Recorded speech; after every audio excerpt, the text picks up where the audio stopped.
Jangareddygudem sub registrar కార్యాలయం వద్ద సోమవారం దస్తావేజ్ లేఖలు, స్టాంప్ వెండర్స్ పెన్ డౌన్ కార్యక్రమాన్ని చేపట్టారు. 11 రోజుల పాటు రాష్ట్ర వ్యాప్తంగా ఈ కార్యక్రమాన్ని చేపడతామని తెలిపారు. రిజిస్ట్రేషన్ శాఖను ప్రైవేట్ పరం చేయడాన్ని తాము తీవ్రంగా వ్యతిరేకిస్తున్నామని, ప్రజల ఆస్తుల రిజిస్ట్రేషన్లకు భద్రత కల్పించి రైటర్ల లైసెన్సులు పునరుద్ధరించాలని అన్నారు. స్టాంప్ వెండర్లు, డిటిపి ఆపరేటర్ల ఉపాధిని కాపాడాలని నినాదాలు చేశారు.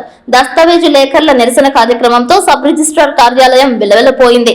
ప్రభుత్వం దీనిపై పునరాలోచించి రిజిస్ట్రేషన్ శాఖను ప్రైవేటీకరణ చేసే ఆలోచనలను విరమించుకోవాలని కోరారు. లేని పక్షంలో రాష్ట్ర వ్యాప్తంగా దస్తావేజుల లేఖరులు, స్టాంప్ వెండర్స్ వద్ద పెద్ద ఎత్తున ఆందోళన కార్యక్రమాలు చేపడతామని హెచ్చరించారు. ఈ కార్యక్రమంలో కందూరి రాధాకృష్ణ, పర్వతనేని నరసింహారావు, బొబ్బిలి వీరవెంకట సత్యనారాయణ, షేక్ బాజీ, చేబత్తుల కొండబాబు, కోన వంశీ, దీక్షిత్, ఆడవాల రాంబాబు తదితరులు పాల్గొన్నారు. ఈ రోజున సబ్ రిజిస్టర్ ఆఫీస్ శాఖను ప్రభుత్వం వారు ప్రైవేటీకరణ చేస్తున్నందున మా రాష్ట్ర సంఘ పిలుపు మేరకు 20వ తారీఖు నుంచి 31వ తారీఖు వరకు మేము దస్తావేజ్ లేఖర్లు అందరం కలిసి పెన్ డౌన్ కార్యక్రమాన్ని చేపడుతున్నాం. ఆంధ్రప్రదేశ్ రాష్ట్ర ప్రభుత్వం వారు రిజిస్ట్రేషన్ శాఖను ప్రైవేటీకరణ చేస్తూ విడుదల చేసిన జీవో నెంబర్ 396 ఉపసంహరించుకోవాలని ప్రభుత్వాన్ని కోరుతూ ఆంధ్రప్రదేశ్ రాష్ట్ర దస్తావేజ్ లేఖర్ల సంఘం పిలుపు మేరకు నిరవధిక సమ్మె ఈ రోజు అనగా 27/2026 సంవత్సరం తేదీ నుండి 31/7/2026 సంవత్సరం తేదీ వరకు పెన్ డౌన్ కార్యక్రమంలో మేమందరం పాల్గొంటున్నాం. సుమారు 10 రోజుల పాటు ఎటువంటి దస్తావేజులు తయారు చేయకుండా మా విధులకు దూరంగా ఉంటూ పెన్ డౌన్ కార్యక్రమం శాంతియుతంగా చేయుటకు నిర్ణయించుకుని రాష్ట్ర సంఘం పిలుపులో మేము భాగస్వాములై మా వృత్తిని కాపాడుకుంటకు ఈ పెన్ డౌన్ కార్యక్రమం చేస్తున్నందున మాకు గౌరవనీయులైన అందరూ సిబ్బంది, కార్యాలయ సిబ్బంది మాకు సహకరించి, మిక్కిలి ప్రజలందరూ కూడా మాకు సహకరించి మీ యొక్క ఆస్తులను పరిరక్షించుకోవాలని మేమందరం కోరుతున్నాం. 396 జీవో యొక్క ప్రధానాంశాలు ఏంటంటే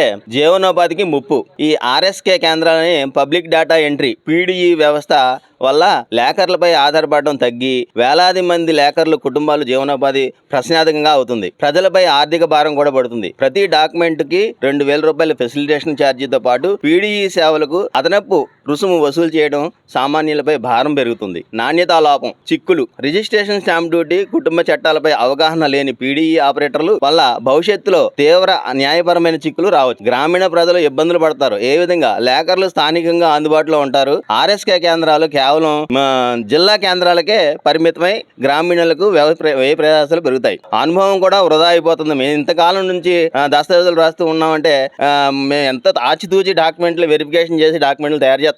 కానీ ఇప్పుడు ఈ ఆర్ఎస్కే కేంద్రాలు వస్తే దశాబ్దాలుగా మేము ప్రభుత్వానికి ఆదాయాన్ని సమకూరుస్తూ చట్టబద్ధంగా సేవలు అందించిన లేఖర్లు సుదీర్ఘ అనుభవం పూర్తిగా వృధా అయిపోతుంది. ఇది మా విజ్ఞప్తులు ఏంటంటే ఈ జీవోని 369ని రద్దు చేయాలని, లేఖర్ల జీవనోపాధిని, ప్రజల ప్రయోజనాలను దృష్టిలో ఉంచుకుని ఈ జీవోను తక్షణమే రద్దు చేయాలి. ఆర్ఎస్కే కేంద్రాల్లో కేవలం పీడీఈ కాకుండా పాత పద్ధతిలో కూడా లేఖర్ల ద్వారా దస్తావేజులు రాయించుకునే స్వేచ్ఛను ప్రజలకు ఇవ్వాలి. ఆర్ఎస్కేలలో దస్తావేజుల తయారీ, స్థానిక దస్తావేజు లేఖర్లను ఒక ప్యానెల్ గా నియమించి ఉపాధి కల్పించాలి. సామాన్య ప్రజలు భారం కాకుండా ఉండేలా ఫెసిలిటేషన్ ఛార్జీలు వెంటనే పునఃసమీక్షించాలి. కావున ఈ న్యాయపరమైన అభ్యర్థనను సానుభూతితో ప్రభుత్వం వారు పరిశీలించి ఈ ఉన్నతాధికారులకు నివేదించి మాకు న్యాయం చేయవలసిందిగా కోరి ప్రార్థిస్తున్నాం.